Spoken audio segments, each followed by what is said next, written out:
In this video, I will show you how to export Android contacts to Gmail. So let's get started. First open Contacts app on your Android mobile. Now tap three dots on the top right side and from the options, tap Settings. On Contact Settings screen, tap Export Contacts.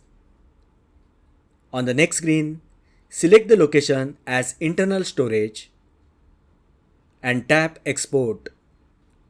This will save a contacts file with the extension as .vcf. You can also see that in the notification. Now tap OK button.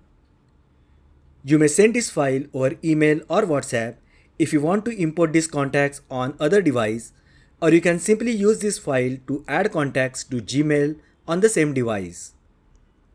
Now open Gmail app on your mobile and switch to the account where you wish to add the contacts.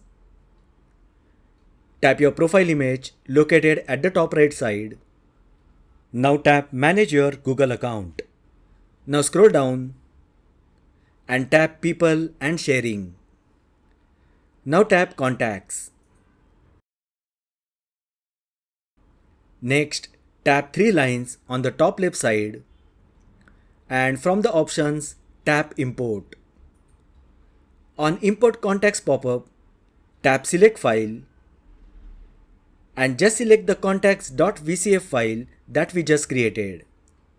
Tap Import and this will import all the Android contacts to your Gmail account. So that is how you can export Android contacts to Gmail. If you found this video helpful, then like the video, share with your friends and subscribe to my channel. Thanks for watching and I will see you in the next video.